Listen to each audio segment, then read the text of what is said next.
Coach. For that last offensive possession, Bryce got the ball in transition, kicked it out to Connor for the shot. Is that, you okay with that look, or would you rather have Bryce keep in his hands? I mean, you got your best shooter, a wide open three.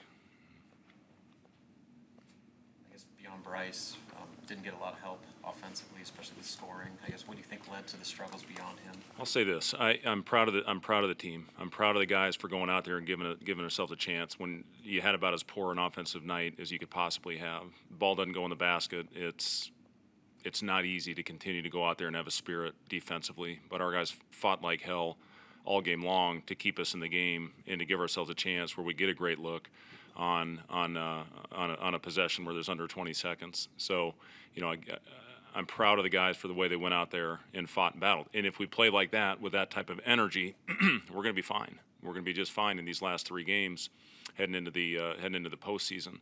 And that's what we have to understand. That's who we are. Unfortunately, we don't have a ton of shooting on this team, and we have to stay in games and give ourselves a chance with our defense. That's been our identity when we played well. That is what has won us games.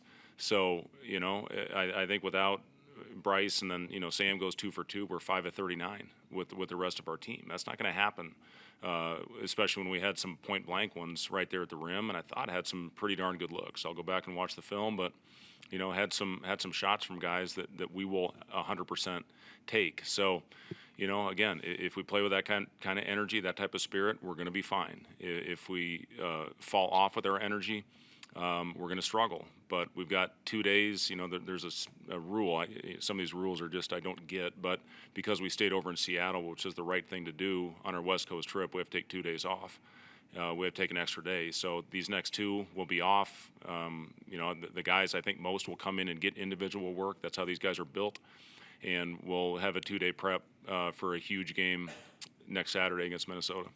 How much of the offense, the shooting, do you attribute to offense, and how much is Michigan's defense making things hard? Yeah, I mean, they did a great job. Give Michigan credit for their plan. Their big was sitting in the middle when you got a 7-1 guy in there that's huge, that protects the paint. When the ball wasn't going in, that floor just shrunk. And, you know, unfortunately, we had one of those nights where, you know, whatever we tried, the ball wasn't going in. And again, you make a couple of those. Now you maybe get a little bit more driving lanes.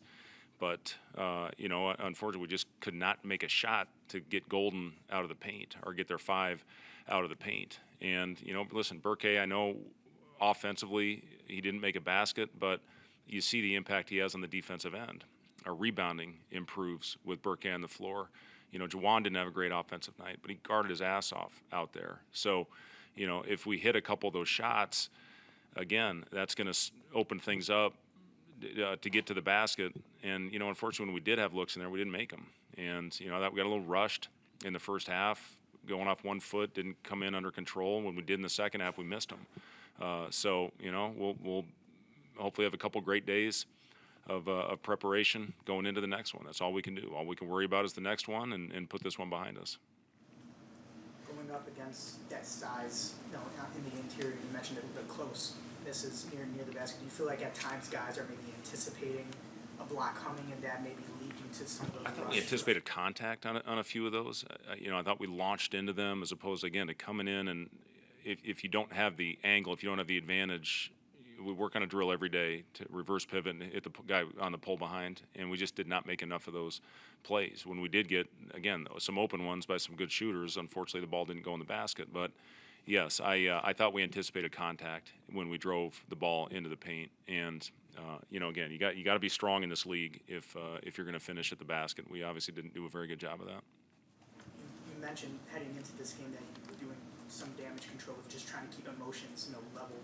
Do you have to do something similar given that you feel like you fixed the defense and now the offense took a bit of a step back? Again, Justin, I told the guys how proud I was of them for how they played. I mean, from playing this game, when the ball's not going to the basket, when you're missing shots you make a lot of times, it is not easy to continue to battle and defend and keep yourself in the game on the other end. But our guys did that. And if we have that type of fight these next 3 games, we're going to be fine, and we're going to be playing in the postseason. And that can't change. Offensively, yes, we need to be better. I think we will be better, but that defensive effort and intensity and edge that we had tonight has to be the same for these remaining 3 games. How do you think you were able to find that defensive edge? Did you see this coming from the past few days of practice? Well, Burke being on the floor is a huge part of that. You see how important he is to us, being able to guard multiple positions, getting deflections. From an analytic standpoint, it's really not even close. He is our most important guy on the defensive end of the floor. So whether he's making baskets or not, he plays a huge role and a very important part to this team. So that's, and answer your question, Wilson, that was a big part of it, is having Burke back out there to play multiple spots. And, listen, you expect, he's had 1 practice where he's had contact. It's going to take a little time to shake some rust off, to get his timing back. And it sucks because he just played his best game of his college career, and then he has to sit for whatever it was, 10 days, before he gets back out there. So he'll get his timing back. He'll be fine. But you see the impact he has for this team on the defensive end of the floor. Can you talk about some of maybe the back cutting, how you guys could be able to convert a few of those, and it seemed like you guys had a couple good looks at that tonight? We did, yeah, we cut, but when we cut in there again with their 5 dropped the way he was, it turned into a contested one in there. And like I said, if you can spread them out a little bit, if you can make a few of those shots, get the big out of there, again, that's Rink. I mean, Rink, when you see the impact a guy like that has, when the defense is closer, now we got a lot of those a year ago. So, again, we'll keep fighting, we'll keep battling, we'll have a good film session on Thursday, put a game plan together, and hopefully go out and execute on Saturday. Fred, what was the response that you heard or felt from the players when you did mention that pride? It was good. It was good. I told them I don't want to see anybody hanging their head. For the effort and the energy you guys played with, I want everybody to walk out of here with your head held high. We're going to get it right, and we're going to go out and fight like hell on Saturday. Thanks, guys.